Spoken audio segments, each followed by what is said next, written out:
오늘 우리에게 주신 하나님의 말씀은 디모데전서 2장 1절에서 2절 말씀입니다. 디모데전서 2장 1절에서 2절 말씀 제가 봉독해 올리겠습니다. 신약 338페이지입니다. 그러므로 내가 첫째로 권하노니 모든 사람을 위하여 간구와 기도와 도고와 감사를 하되 임금들과 높은 지위에 있는 모든 사람을 위하여 하라. 이는 우리가 모든 경건과 단정함으로 고요하고 평안한 생활을 하려 함이라. 아멘. 에베소서를 잠시 뒤로 밀리고 디모데전서를 오늘 말씀드립니다. 디모데전서나 후서 같은 이 편지는 바울의 목회서신이라고 이야기를 합니다. 그래서 자신의 후배였던 아들과 같았던 디모데에게 목회를 하면서 반드시 해야 될 상황들에 대해서 사도 바울이 그에게 유언처럼 남겨주기도. 그런데 오늘 본문에서 특별히 바울이 디모데에게 부탁하는 게 뭐가 있냐면 기도를 강조하는데, 이 기도가 그냥 기도가 아니라 목적이 있는 기도를 해야 된다라고 가르치고 있습니다. 특별히 오늘 본문에서 디모데에게 이야기하는 것은 나라의 지도자들을 위해서 반드시 기도해야 된다. 오늘 우리는 3.1절 101주년을 맞이하기도 합니다. 또 신종 코로나19로 인해서 온 나라가 두려움과 위기 속에 놓여 있는데, 이러할 때에 오늘 사도 바울이 디모데에게 말한 이 말씀을 생각하면서 우리 또한 나라를 위해서 어떻게 해야 될지를 크리스찬으로서 말씀을 드리기를 원합니다. 오늘 본문 다시 한번 보십시오. 그러므로 내가 첫째로 권하노니 모든 사람을 위하여 간구와 기도와 도고와 감사를 하되 임금들과 높은 지위에 있는 모든 사람을 위하여 하라. 이는 우리가 모든 경건과 단정함으로 고요하고 평안한 생활을 하려 함이라 라고 이야기했어요. 자, 우리가 임금들을 위해서 기도해야 될 가장 중요한 이유가 마지막 부분에 기록되어 있는데요, 이는 우리가 경건과 단정함으로 고요하고 평안한 생활을 하기 위해서 임금들과 높은 지위에 있는 사람들, 오늘날로 이야기하면 대통령과 이 나라를 다스리고 있는 정치인들을 위해서 기도해야 된다라는 것이에요. 여기 고요하다, 평안하다라는 말이 어떤 뜻일까요? 고요하다는 말은요, 소요스러움이 없는 외적인 상황을 이야기해요. 외부적인 것. 평안하다는 것은 내부적인 것을 이야기합니다. 여러분, 우리가 삶을 살아가는데 예를 들어서 다른 나라의 침략이 있으면 절대 평안한 생활을 할 수가 없습니다. 내적으로도 이 안에서도 어떤 문제들이 있으면 절대로 고요하고 평안한 생활을 할 수 없다라는 것이에요. 자, 그런데 고요하고 평안한 생활을 하기에 앞서서 강조하고 있는 두 개의 단어가 있는데, 경건과 단정함이란 뜻입니다. 이 단어는 비슷한 것 같은데 다릅니다. 경건이라는 단어는 하나님과의 관계에서 사용되는 단어예요. 그러니까 하나님의 뜻을 구하는 데 있어서도 반드시 외부적인 내적인 평안함이 필요하다는 것이에요. 두 번째, 단정이라는 말은 사람과 이웃과의 관계를 이야기합니다. 여러분, 우리가 하나님과 바른 관계를 맺고 이웃들과의 바른 관계를 맺기 위해서는 반드시 우리의 삶에 고요하고 평안한 삶의 환경이 필요하다는 것이에요. 바로 이러한 이유로 사도 바울은 디모데에게 나라의 대통령과 지도자들을 위해서 우리가 기도해야 된다는 것이에요. 실제로 여러분, 지금의 코로나19 상황 속에서 정부가 어떤 결정을 내리느냐가 우리의 내부적으로 외부적으로 우리의 삶을 결정하는 중요한 변수가 되어버렸습니다. 아주 쉬운 예로 마스크 한 개를 사려고 해도 쉽게 살 수 없죠.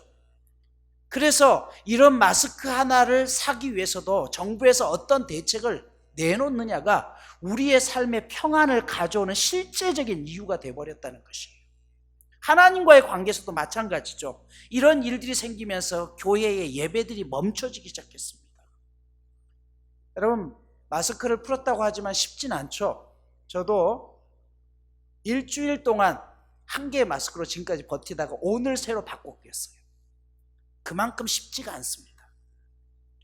이게 내가 아무리 잘 살려고 또 열심히 신앙생활 하려고 해도 나라의 지도자들이 또 정책들이 잘못 결정되고 우리의 삶을 책임져 주지 않으면 삶의 모든 게 마비가 되는 것이에요. 그래서 사도 바울은 디모데에게 우선적으로 첫 번째로 우리가 기도할 게 대통령과 지도자들을 위해서 기도하라는 것이에요. 그들의 결정이 곧 우리의 삶을, 하나님과의 관계와 이웃과의 관계의 삶을 결정하는 것이라는 것이죠. 그래서 오늘 본문에서 바울 사도가 그리스도인으로서 나라를 위해 할 수 있는 첫 번째가 뭐라고 했어요? 기도하라는 것이에요. 그러므로 내가 첫째로 권하노니 모든 사람을 위하여 간구와 기도와 도고와 감사를 하되, 여기 첫째로 권한다는 말은 첫 번째, 두 번째가 아니라 우선적으로 기도해야 될 게 있다는 것이에요. 우선적으로 기도해라. 보면 모든 사람을 간구와 기도와 도고와 감사, 기도의 종류입니다. 간구는 간절히 기도하는 것을 이야기하고, 기도는 우리가 일반적으로 말하는 기도입니다. 도고는 억울한 일에 대한 기도입니다. 그리고 감사에 대한 부분들. 사도 바울은 이 종류를 떠나서 모든 기도에 있어서 가장 우선적으로 해야 될 게, 그 모든 기도를 동원해서 모든 사람을 위하여 특별히 우리가 기도해야 될 게 무엇이냐? 대통령과 지도자들을 위해서 기도하라는 것이에요. 여러분 생각해 보십시오. 여러분들이 과연 기도의 능력을 믿으십니까? 우리의 기도가 역사를 바꿀 수 있다고 생각합니까? 제가 오늘 말씀하는 건 정부에 대해서 잘하고 있다 못하고 있다 그 말씀이 아니에요. 어떤 정부가 들어오든 어떤 대통령이 들어오든 그들이 하나님 앞에, 국민들 앞에 바로 설 수 있는 판단력을 가질 수 있도록 하나님 앞에 그것을 우리가 기도해야 된다는 것이에요. 사람의 능력이 아니라 모든 환경 가운데서 하나님이 주관해 주시기 위해서 기도해야 됩니다. 전에도 말씀드렸죠. 마샬 플랜이라는 유럽 부흥 계획을 아시죠? 1947년 6월 5일 미국의 국무장관이었던 마샬은 하버드 대학 연설에서 2차 세계대전이 끝나고 난 다음에 유럽의 부흥을 위해서 반드시 우리가 전쟁에 참여했던 나라들에게 미국에서 어마어마한 국채를 발행해서라도 그들을 도와야 된다고 이야기합니다. 그러나 소련과 동유럽 국가들은 반대했습니다. 왜냐하면 미국의 자본을 받는 순간 그 자본을 받은 나라들이 미국 편에 서게 될 것 아니냐. 그렇다면 사회주의의 영향력이 그만큼 사라진다고 생각했기 때문이죠. 이에 소련은 여기에 반대해서 바르샤바 조약을 만들어서 미국에 대항할 수 있는 힘을 만듭니다. 그래서 미국은 북대서양 조약국이었던 나토라는 새로운 단체를 또 만들어서 견제합니다. 그러나 그런 과정 속에서 이 마샬은 유럽의 여러 나라들에게 도움을 줘야 된다. 특별히 2차 세계대전의 전범이었기도 했던 독일에 대해서 막강한 자금력을 풀어야 된다고 했습니다. 왜냐하면 그렇게 해야지만 유럽이 살아야지만 전 세계가 함께 살 수 있다. 비록 그들이 전쟁 무기를 만들었고 전쟁을 일으켰던 나라이지만 그럼에도 불구하고 우리가 그 나라를 도와야 됩니다. 그리고 기도하면서 이 일을 합시다라고 요청을 하게 됩니다. 결국 마샬의 도움을 받았던 영국, 네덜란드, 서독, 프랑스, 이탈리아는 이 일을 통해서 그들이 전쟁을 극복합니다. 그리고 그 당시에 독일에서도 동독은 이것을 거부했지만 서독은 이것을 받아들이면서 서독은 급속도로 성장하게 되고 나중에 이것이 독일의 통일의 원동력이 되기도 시작합니다. 또한 이렇게 독일이 자신들이 죽어도 마땅할 판에 그들이 도와줬기 때문에 우리가 오늘날 살 수 있었다라고 생각하여 독일은 지금까지도 우리가 받은 은혜에 보답하기 위해서라도 외국의 유학생들이 오더라도 그들에게 그냥 공부할 수 있도록 할 수 있는 만큼 최선을 다하자. 이것이 오늘날 독일의 방침이기도 합니다. 여러분, 한 사람이 기도하면서 결정했던 이 판단이 사실은 유럽과 서양을 살려냈습니다. 여러분, 에스더 한 사람의 기도가 유대민족 전체를 살려냈다는 사실 우리는 성경에서 배워서 알고 있습니다. 그렇다면 오늘 우리 한 사람이 기도했을 때도 마찬가지 상황들이 일어날 수 있다는 것이에요. 3.1절 101주년이 됐다고 했습니다.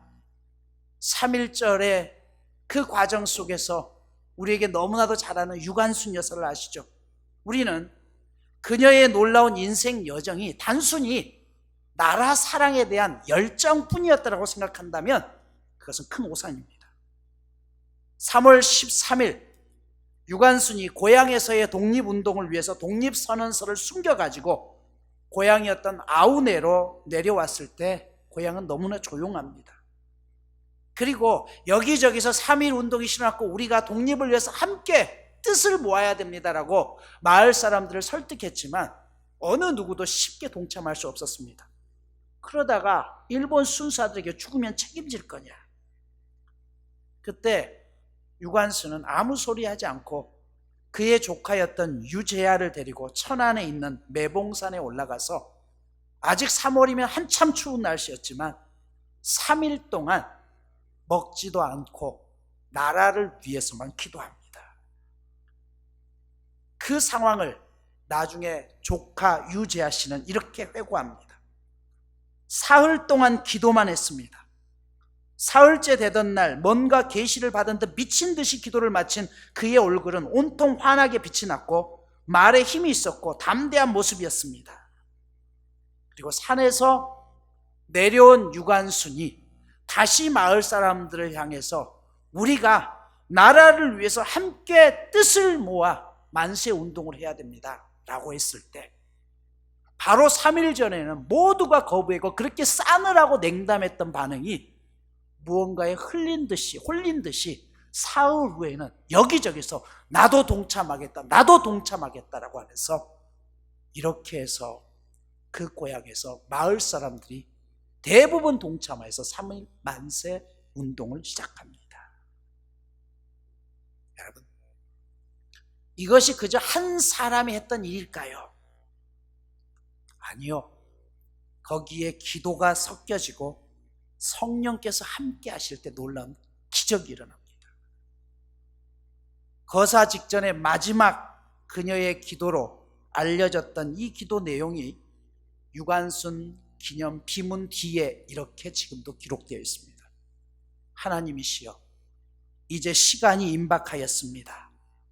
원수 외를 물리쳐 주시고 이 땅에 자유와 독립을 주셔서 내일 거사할 각 대표들에게 더욱 용기와 힘을 주시고 이로 말미암아 이 민족의 행복한 땅이 되게 하소서. 주여, 같이 하시고 이 소녀에게 용기와 힘을 주옵소서.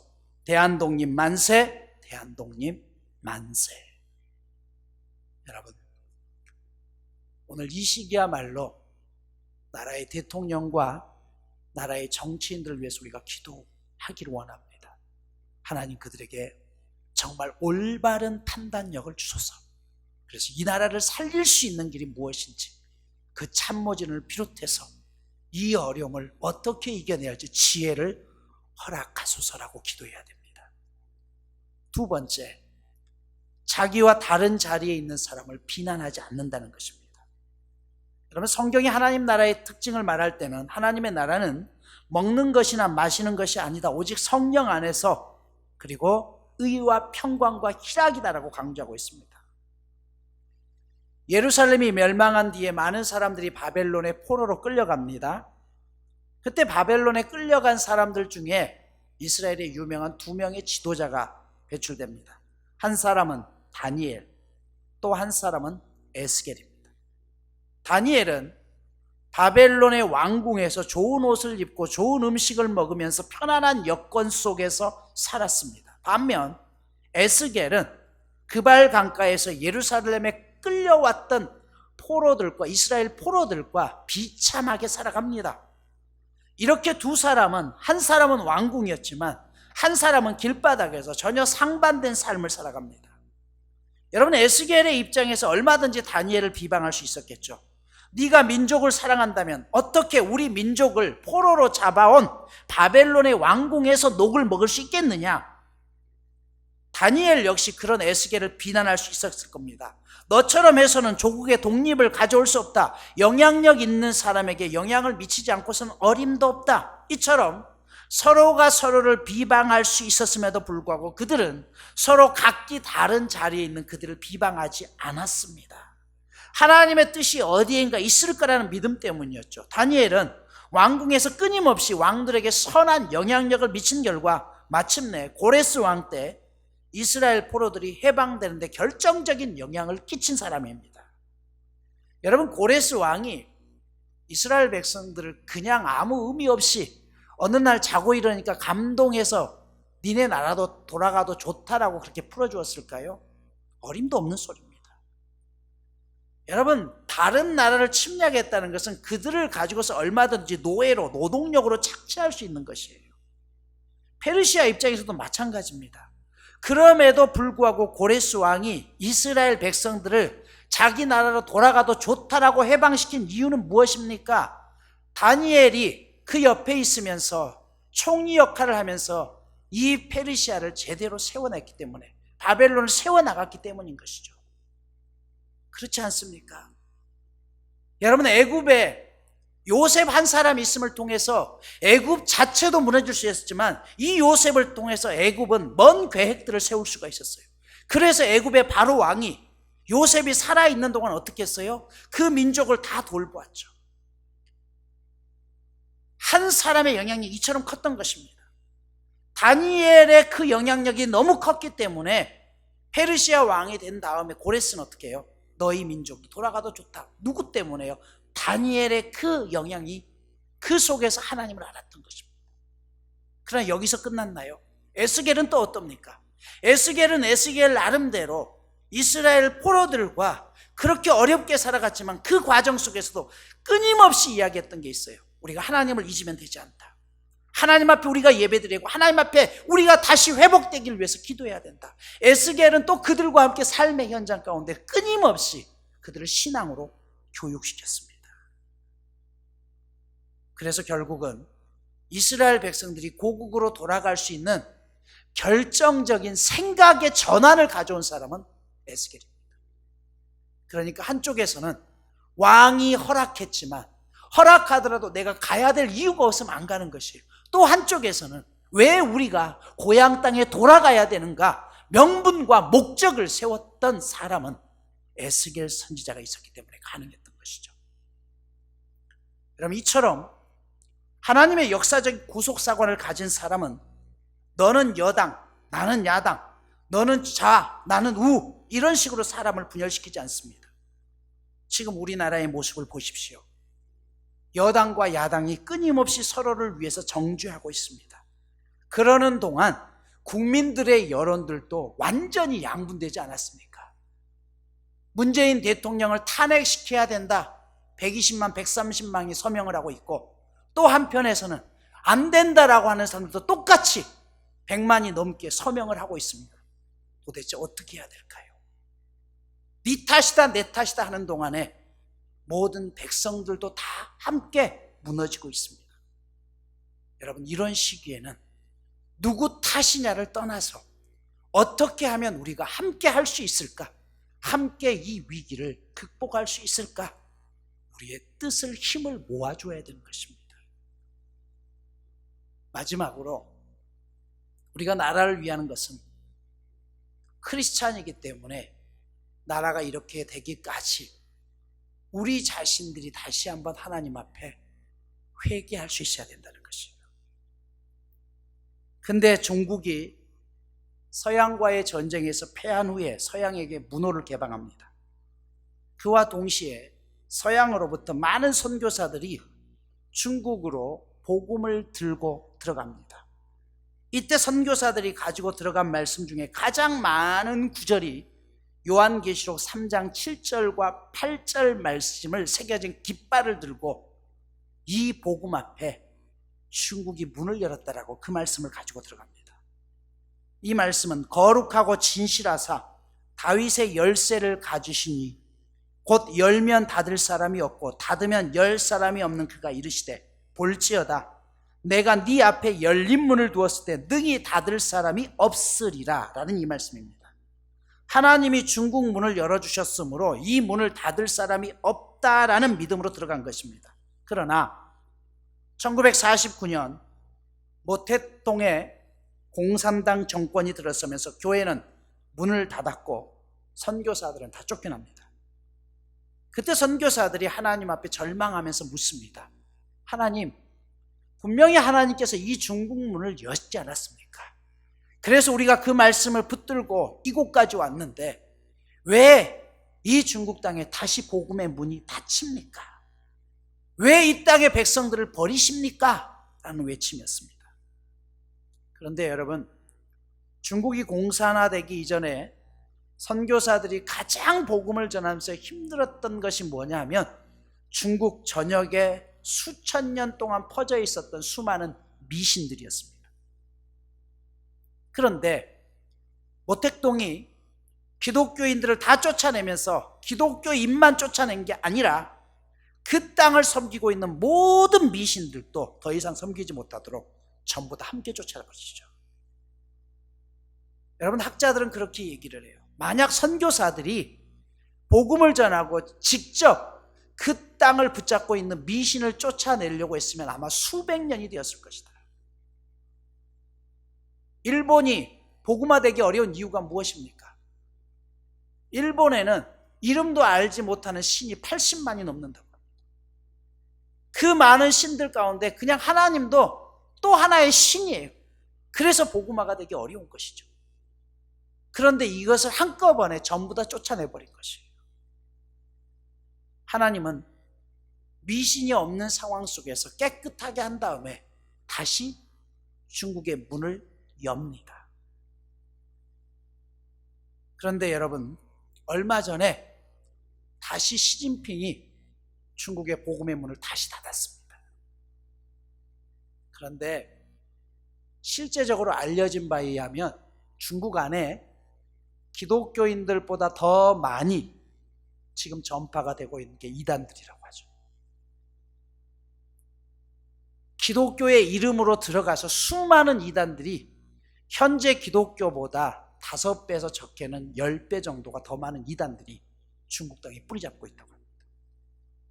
여러분, 보여지는 것은 문을 잠긴 것 같지만 어쩌면 하나님께서는 그것을 통해서 그 땅에 뿌리 잡고 있는 이단들까지 더 이상 이단들이 자리 잡을 수 없도록 하시는 하나님의 방법은 아닐지 우리는 생각해 볼 수 있어야 된다는 것이에요. 우리나라에서도 현재 가장 문제가 되고 있는 사회적인 이단이 신천지 아닙니까? 어쩌면 하나님께서는 이번 기회를 통해서 사회적으로 자정 능력을 잃어가고 있는 기독교인들에 대한 각성과 가장 큰 문제로 떠오르고 있는 신천지 문제에 대해서 이번 사건으로 직접적으로 관여하고 있지는 않으실까요? 한국천주교회가 236년 만에 모든 미사를 중단했습니다. 한국의 개신교도 대형 교회들은 오늘 영상으로 예배드리는 교회가 꽤 있습니다. 저도 영상으로 예배드릴 수 있는 방법이 뭔가 알아보았습니다. 그랬더니 첫 번째 조건이 1000명 이상의 교인이 있어야 된다고 하더라고요. 그래서 두 번째까지는 가지도 않고 우리는 안 되겠구나. 그래서 예배 드릴 수 있는 분들은 가정에서 드리되 그렇지 않은 분들은 오늘 교회에 나와서 예배 드립시다라고 결단을 하게 됩니다. 한국 기독교 역사상 어찌됐든 단 한 번도 예배가 중단된 적은 없었습니다. 그런데 하나님께서 이번 사태를 통해서 한국 교회에 깨달음을 주고자 하는 메시지는 아닐까요?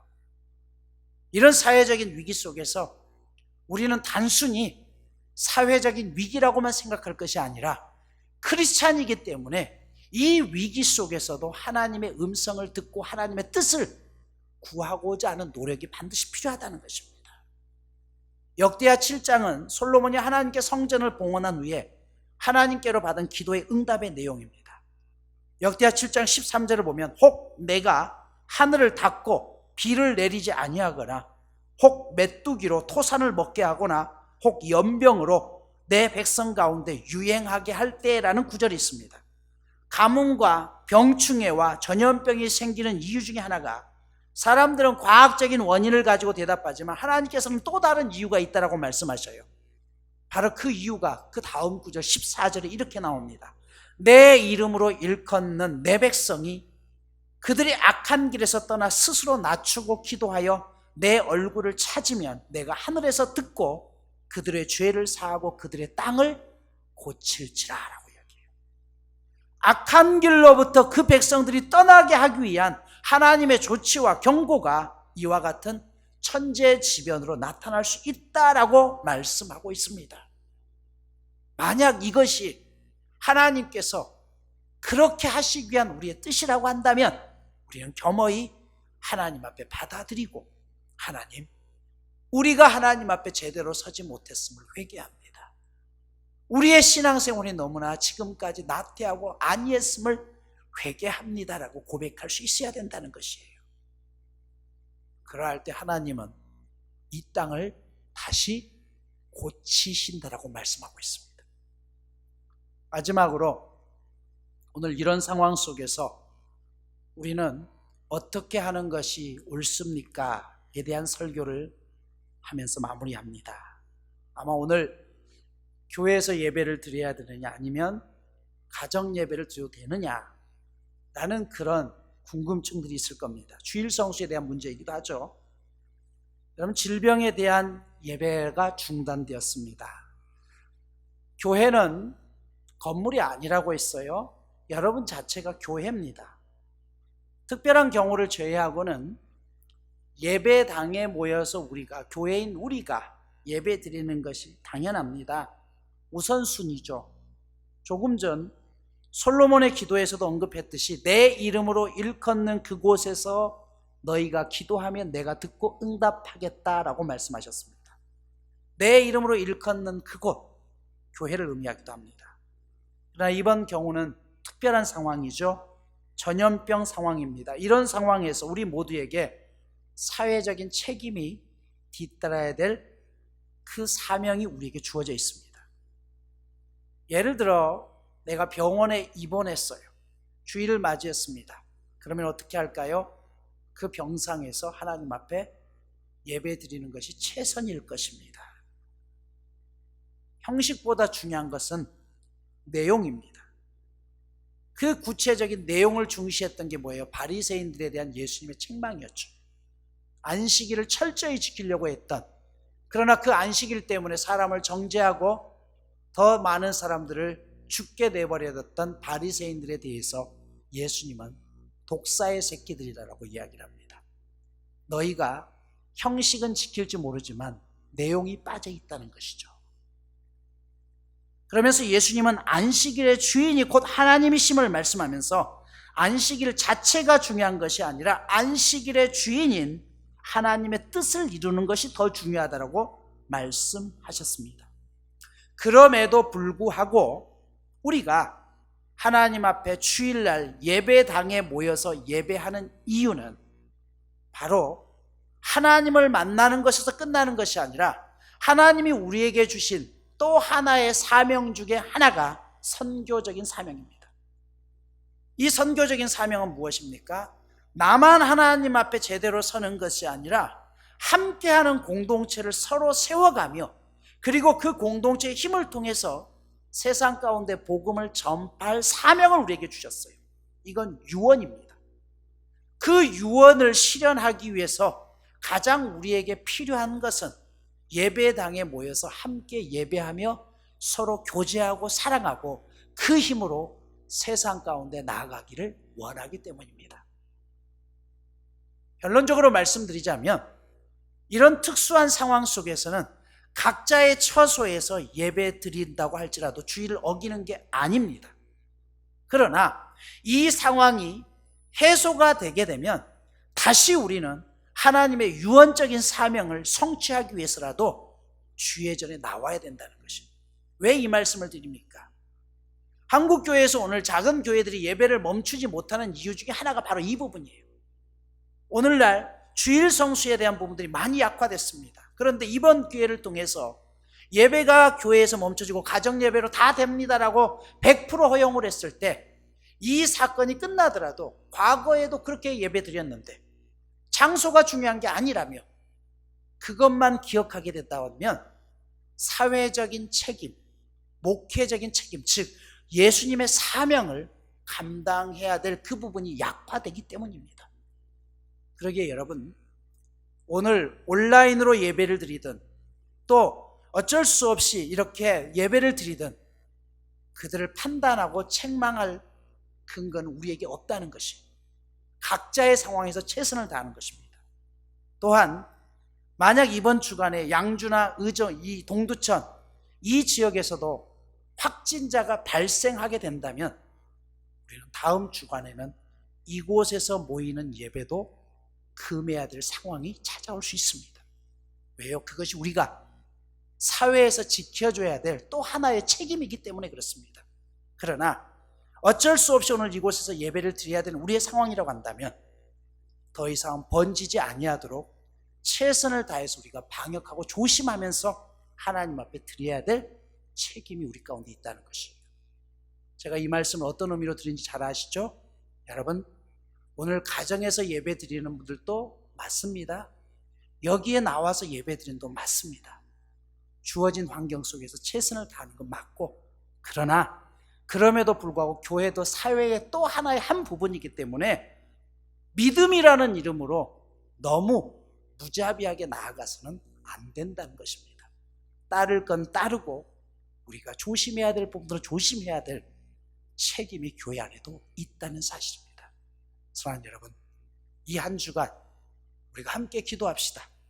다른 어떤 것보다 하나님, 정부가 잘하고 못하고 그것은 나중의 일입니다.